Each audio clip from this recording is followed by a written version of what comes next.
اور سب سے زیادہ جس گناہ سے بچنے کا حکم ہے وہ ہے جھوٹ۔ دیکھیں غیبت کرنا بھی گناہ ہے، حسد کرنا بھی گناہ ہے، ہرس کرنا بھی گناہ ہے، لیکن جھوٹ ایسا گناہ ہے۔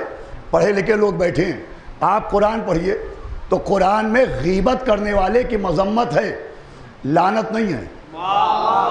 توجہ فرمائیے گا، توجہ فرمائیے گا، قرآن میں غیبت کرنے والے کی مذمت ہے، اس پہ لعنت نہیں ہے۔ حسد کرنے والے کی مذمت ہے، لعنت نہیں ہے۔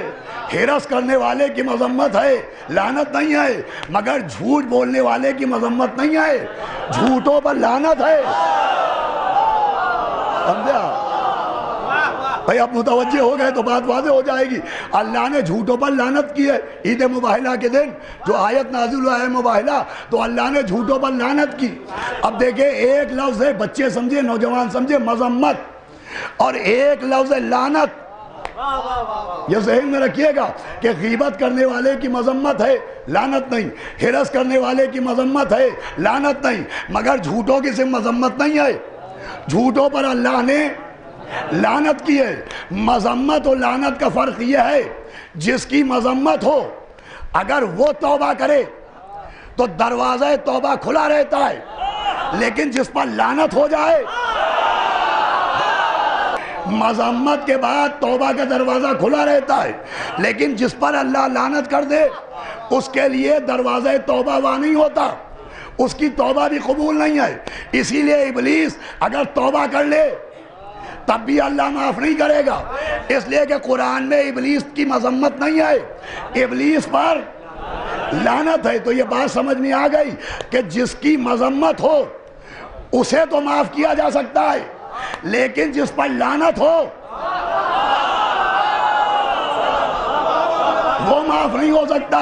اب ایک طبقہ کہتا ہے کہ اللہ رحمان و رحیم ہے، اللہ رؤوف بالعباد ہے، اللہ اپنے بندوں پر مہربان ہے، اللہ معاف کرنے والا ہے، ہو سکتا ہے اللہ یزید کو معاف کر دے، ہو سکتا ہے اللہ شمر کو معاف کر دے، ہو سکتا ہے اللہ اہل بیت کے دشمنوں کو معاف کر دے۔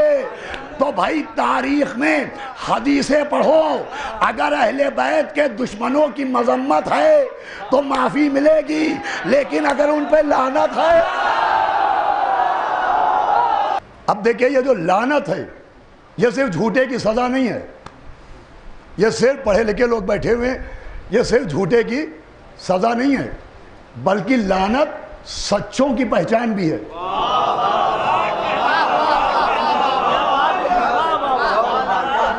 دیکھیں بہت پڑھے لکھے لوگ بیٹھے، ایک شرعی مسئلہ ہے، بڑی احتیاط کے ساتھ میں آپ کے سامنے بیان کر رہا ہوں۔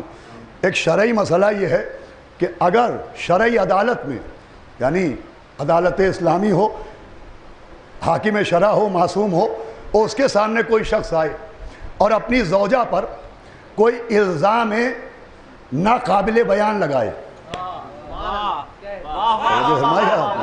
کوئی شخص عدالت اسلامی میں آئے اور اپنی زوجہ پر کوئی الزام لگائے جس کا ذکر میں ممبر سے نہیں کر سکتا، بھائی مثال کے طور پر وہ اپنی زوجہ کو بد کردار کہے، کیریکٹر لیس کہے، وہ الزام لگائے کہ اس کا کردار، اس کا چال چلن صحیح نہیں ہے، تو خالی اس کے الزام کی بنیاد پر فیصلہ نہیں ہوگا۔ قانون شرع، قرآن کی آیت میں بھی اس کی وضاحت ہے، قانون شرع یہ ہے کہ پہلے اس شخص سے کہا جائے گا جس نے الزام لگایا ہے کہ گواہیاں پیش کرو، پہلے 4 مرتبہ اس سے گواہی مانگی جائے گی، پھر 5ویں مرتبہ اس سے کہا جائے گا اب گواہیاں ہو چکی، قبلہ کے رخ کر کے بیٹھو اور قبلہ رو ہو کے کہو کہ اگر میں جھوٹا ہوں تو مجھ پر اللہ کی لعنت۔